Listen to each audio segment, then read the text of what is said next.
Well, I think we could all agree that when we become fearful, it is not an emotion that causes us to feel together. You know, we in the feeling of fear, we tend to withdraw and to pull in. So I think there's been a fair amount of that over, you pick your time frame, but certainly there's been quite a bit of it. And so I thought I would give us an opportunity as we started this morning just to say, you know, this is what I'm in my upper left quadrant afraid of, or I know someone who's afraid of this. So who can start us off? I'm afraid, or I know someone who's afraid of. Height. Like you don't want to be climbing any ladders anymore, Dale? No. Other things. You wouldn't want to look into the Grand Canyon? No. Tall buildings. You're not Superman. Lots of tall buildings. You don't leap over tall buildings or anything. Okay, very good. All right. Afraid. I would be the mice. Scared to death of mice. Mice. Okay. All right. Betsy. Failure. Yeah, no kidding. That we're going to be hitting on that one. Yes, thank you. Spiders and bats. Spiders and bats. Okay, yeah. Butterflies. All right. All right. Well, hey, you know what? That's okay, you know. Karen. I'm still Afraid of the movie Psycho. Okay. All right. Well, I'm going to have to run home and watch that one. Sounds like a good one. I'm afraid of climate change. Yeah, afraid of climate change. Yeah, there you go. Yeah, now we're getting at kind of some of the you know, 20,000 feet type stuff. Yeah, afraid of climate change. Thank you. Trump. Okay. Yeah, right. Now I think we're, you know, that's the unspoken elephant in the room, perhaps. Yeah. Health. Yeah, right, for sure. Health. Now I'm going to talk about dying, right? I mean, most of us, yeah, we're going to talk about that. Why is that, you know, a fear for us? All right. Well, there's plenty to be afraid of, I think, and that's no small matter, no laughing matter. That's for sure. And I know sometimes, do we have anybody that talks to themselves here? Yeah, I think, you know, I think that's a fair number of us. And I think what I've heard is that as long as you don't answer yourself, you're okay. Is that right? Is that the standard? You know, it's okay to talk, just don't answer to yourselves. Well, so one of the conversations I've been having with myself lately about the change in my own life, and interestingly enough, how my life was changed and has been changed by someone who lived 2,000 years ago. You know, it's just kind of fascinating to me. And not only did this individual who has made an impact on my life live 2,000 years ago, but he walked on the other side of a planet and basically spoke a language that I really don't fully understand. And so what's the likelihood? When you just think of that, what's the likelihood of that happening? And then over the various times throughout the year, I thought, well, what if that isn't real? You know, what if that isn't true? That's pretty fascinating probability there, right? What if it isn't true? And I've fessed up to having moments like that, serious moments like that, and that's why I've said one of my favorite Sundays to preach is the Sunday after Easter, where the Bible story takes us most typically to Thomas, unceremoniously known as Doubting Thomas, right? So, but my conversation with myself has returned to one indisputable fact, something that I can't deny, is that I've been changed by Jesus. So then this thought came to me, wow, if Jesus isn't real, then I've been changed by the idea of Jesus. And that's a pretty powerful idea. That may be the most powerful idea that I've ever embraced in my life, because that idea has changed me completely. And I've ruminated on this idea because Jesus had the audacity to say, that those who get into a relationship with him will find their lives changed, but changed in a way that you will find peace. So Paul, writing to the people at Philippi, put it this way: the peace of God that passes all understanding will guard your hearts and minds in Christ. Don't worry about anything, but by everything with prayer and supplication, with thanksgiving, let your requests be made known to God, and the peace of God, which passes all understanding, will keep your hearts and your minds in Christ Jesus. That was, I think, the second Bible verse I ever memorized. So I have trouble reading it in today's New Revised Standard because I memorized it with the old Revised, what's originally called the Revised Standard Version. But no matter what version one reads it from, go, wow, that's a big statement. So my second thought was there seems to be a real shortage of taking advantage of that peace of Christ, which passes all understanding. Because everywhere I turn, and my inbox has been flooded this week, as perhaps yours has too, is fear and worried, and we're being afraid. So you've had an opportunity to think a little bit about fear, and we named some of the kind of the colloquial type ideas, but seriously, I'm sure in our minds, many of them went in a direction that perhaps we thought, well, I'm not sure I'm supposed to say that in church. But someone stopped and asked me what I thought, what I was feeling this week, and what kind of fear am I aware of, what kind of fear in my own life, and I thought, well, asking that question on this type of a week is like asking someone to distill the origins of the universe in a sentence. I mean, there's so much right now, right? Deportation. Now, none of us sitting here are worried about that. Women's rights. With the flood of news that took place this week, I think it escaped a lot of people that the first and only female branch leader of the military, in other words, the Coast Guard, which is right up there. We often think of the Army, Navy, Air Force, and Marines, but really the Coast Guard, they're the forgotten fifth. She was fired on day one. She was the commandant of the Coast Guard was fired. No reason given. Of course, hello, we know the reason, right? She's a woman, right?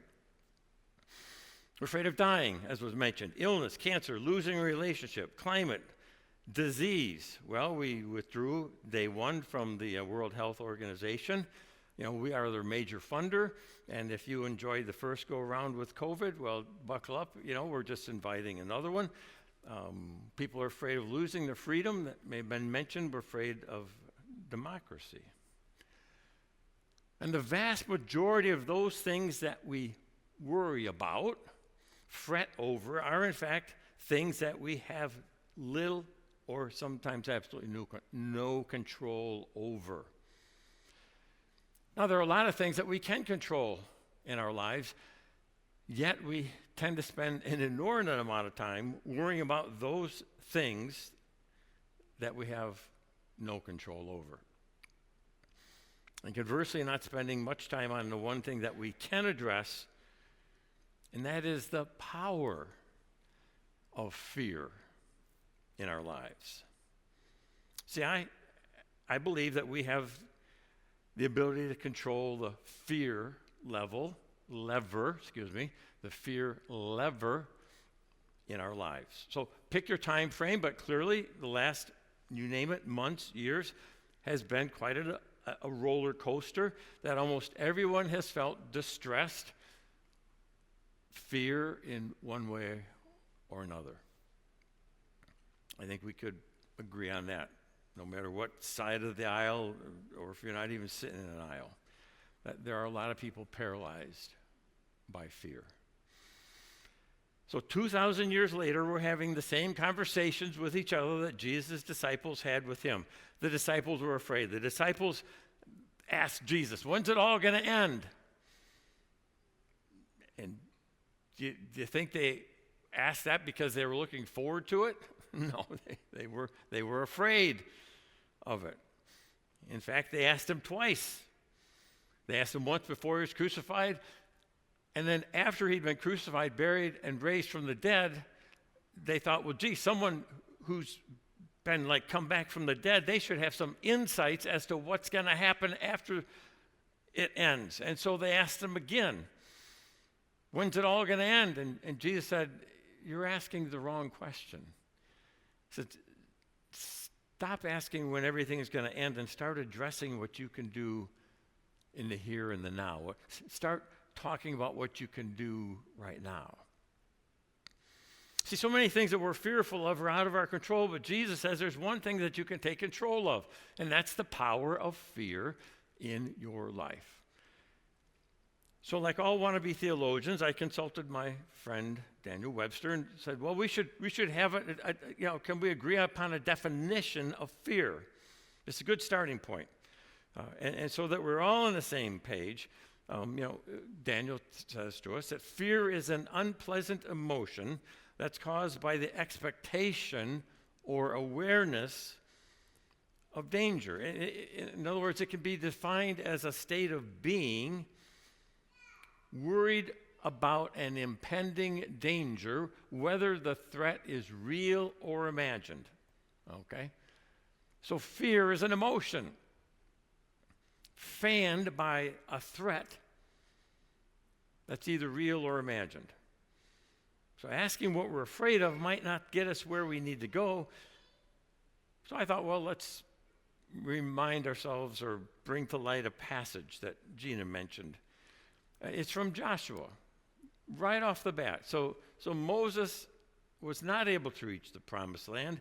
So at the end of Deuteronomy, he's looking into the promised land, and he anoints Joshua. And Joshua has been a part of the Exodus. That's the word that many of us are familiar with.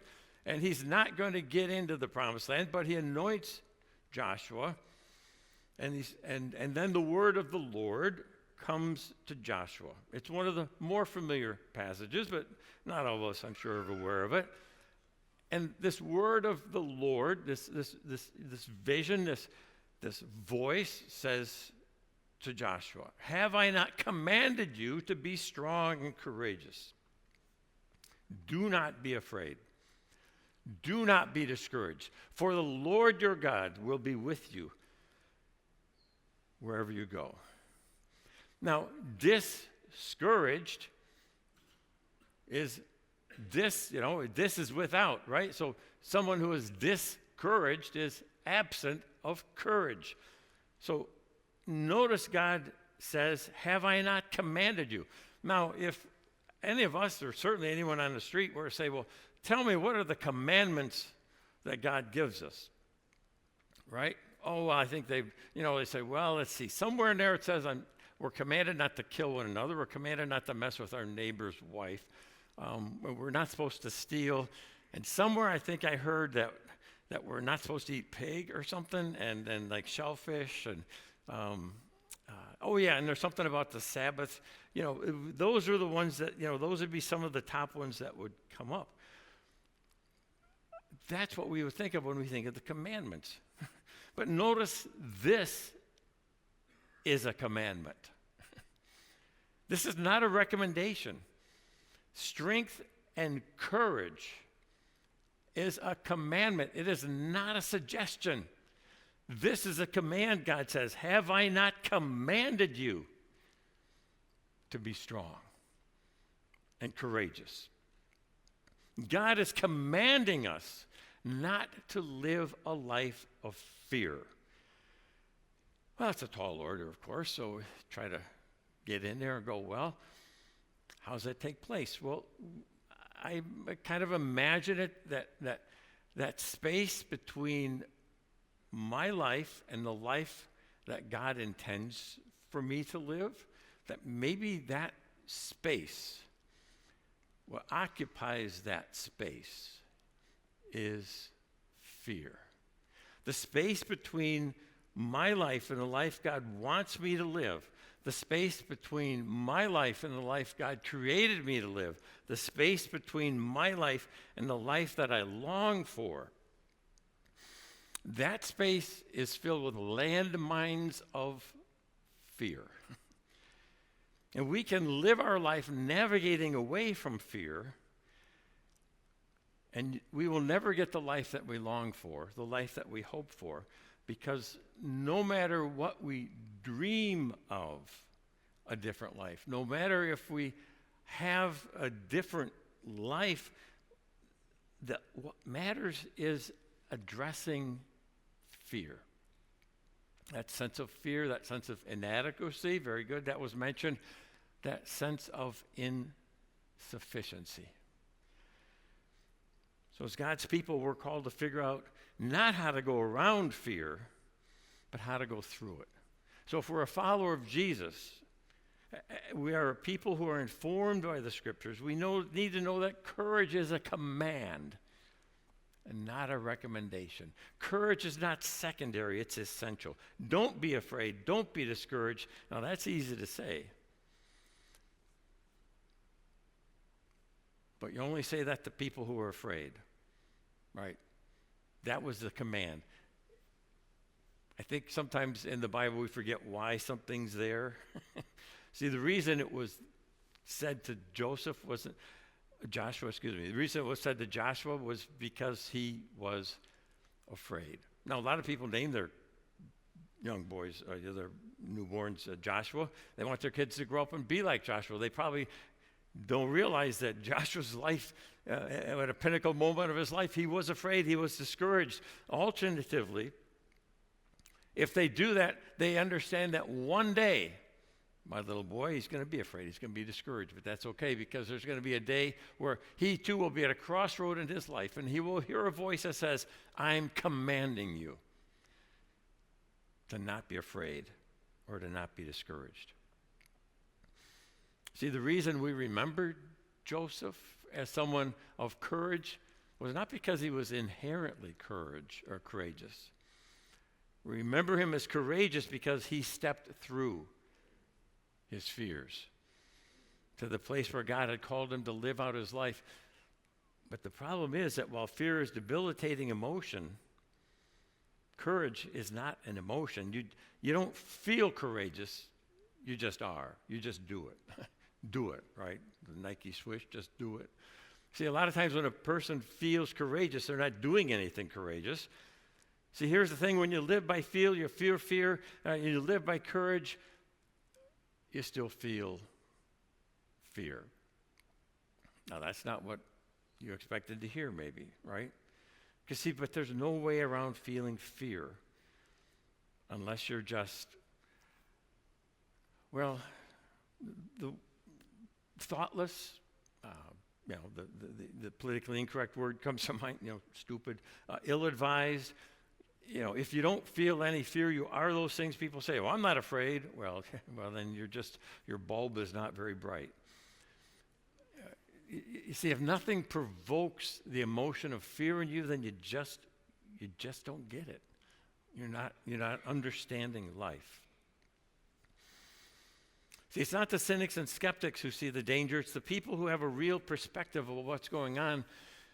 We cannot avoid it in our life. So if you're going to feel fear, which you will, if you're going to run smack into fear, which you will, when that happens, why not respond with courage?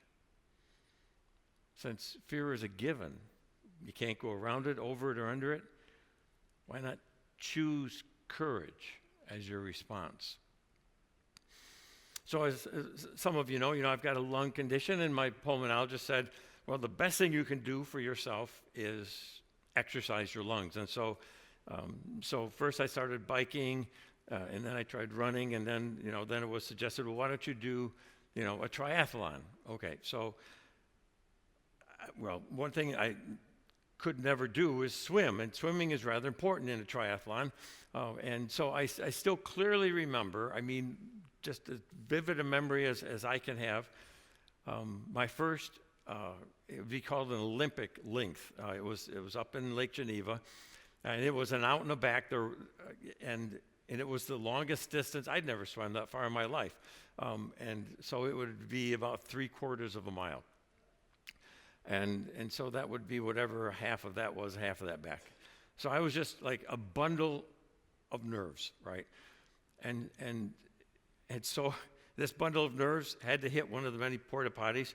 And so fortunately, just as I exited that, I heard like you wear different colored caps. And so my cap was called just as I was exiting, which was good. Because if I would have had to look at that flag much longer, I might have decided I just can't do it. I mean, I had no business as one who can't swim, doing that. And I raise that because then later on, when I was doing a half Ironman, which is a 1.3 mile swim, when you look at the rules for an Ironman, in big, bold, all cap letters, it says no one can use a snorkel.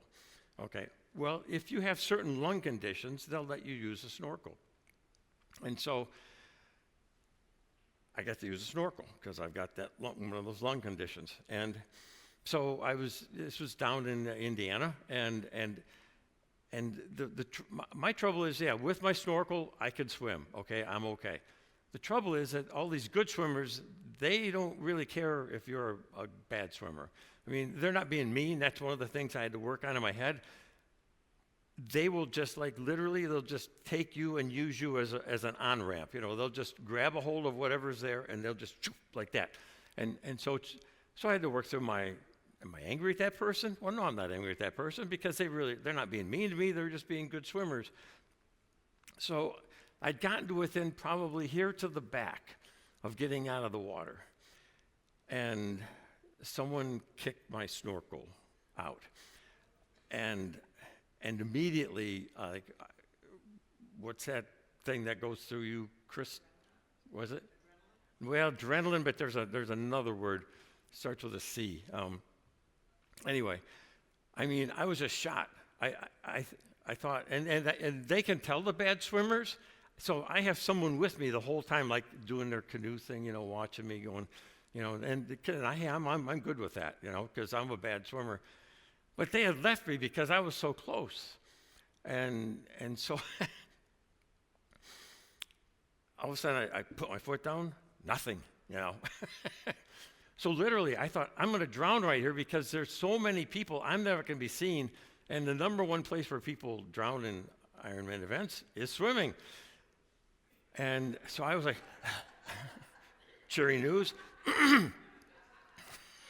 Thanks for laughing. Yeah. No, they don't drown. No, okay, yeah, all right. Well, that's the number one place people die in the triathlon, thank you, is swimming. Right. Yeah, so thank you for pointing that out. And so I am gasping. I'm thinking, I'm not going to make it. And so some guy goes, Are you okay? Are you in trouble? I can't remember if he said okay or if you were in trouble. Whatever I said back to him, he understood I was in trouble. And so one of those big guys who could just use me as a lever, just picked me up. He's swimming, just picked me up and took me to shore. And I swear, I probably would have died there if it had not been for him. So what do I do now? Do I give up? Or do I decide to do a full Ironman? Well, I thought, why not do a full Ironman? There's the way through fear. I mean, the way to address fear is to go through it.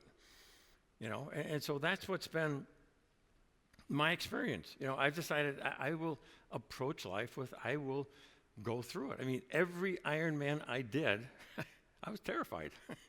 I just thought, why not?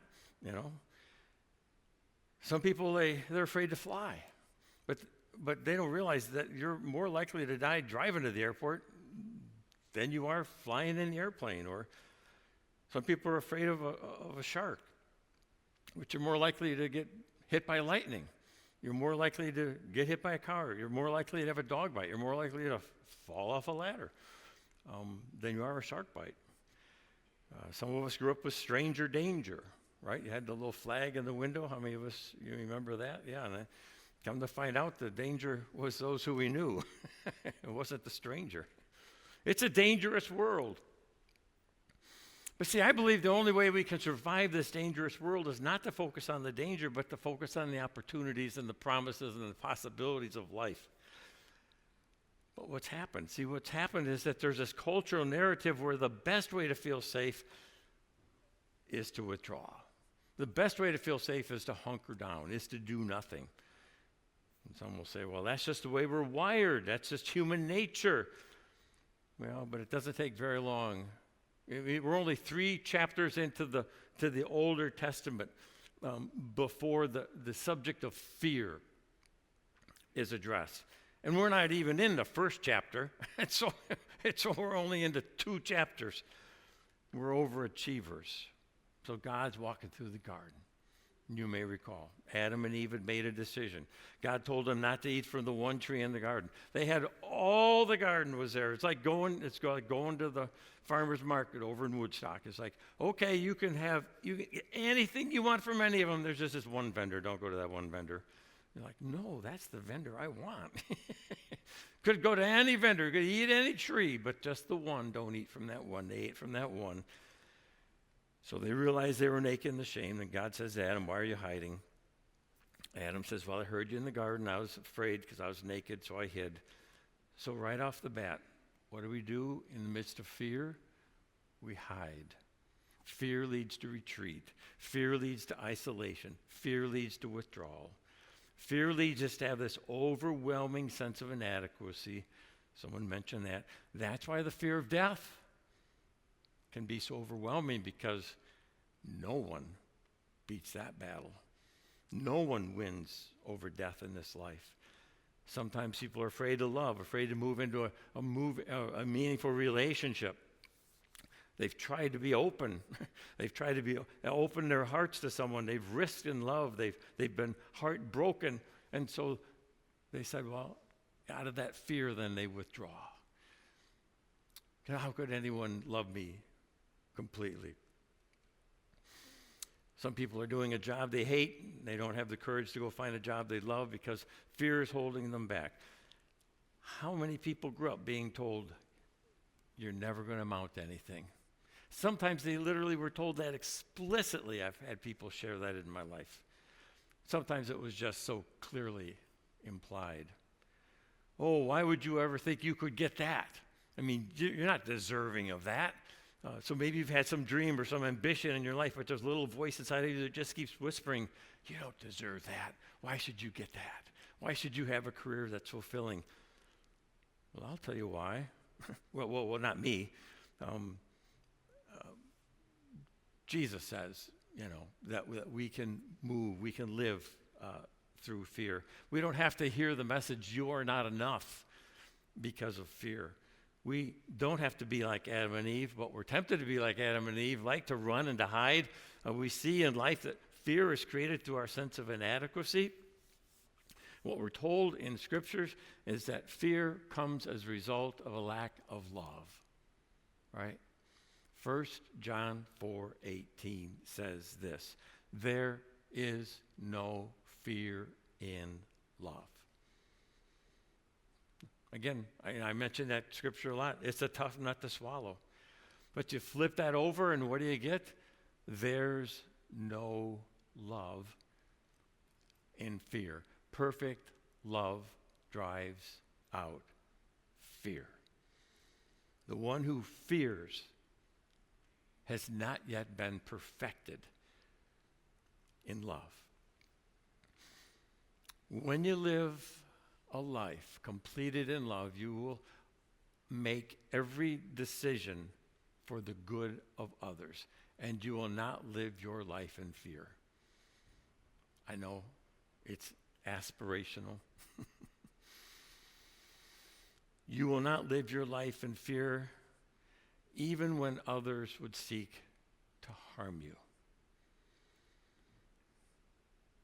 That's why Jesus is so important. Because when we open our life to Jesus, When we invite him into our life, we're inviting love to have rule over us, to shape every aspect of who we are. And love that has been perfected, love that's been completely fulfilled, that measure of love casts out all fear. What happens then is that love transforms fear into courage. When you love someone, all the questions become clear because there's only one question you have to answer. What do I do to act in love? Chances are there are some hard decisions that you haven't made because for a lack of a full tank of love. Relationships that haven't been fixed because of a lack of love. Choices in your life that are waiting to be made as you move more fully into a life fueled by love. Because courage is fueled by love, and love casts out all fear. Lord, much of what we share in moments like these are aspirational, as Gina said. Perfect love casts out fear. Love has no basis, has no relationship to fear. They're like two opposite sides of a magnet. And certainly hearing my words or any is not going to change our lives as much as just accepting your word into our lives and really struggling with saying, Lord, I'm afraid. Much like Peter said, I believe, help my unbelief. I fear, Lord, help my fear. Help me to move through it, not around it, not over it, not under it, but through it. By your love. We can't do it alone. That's literally without you and without one another.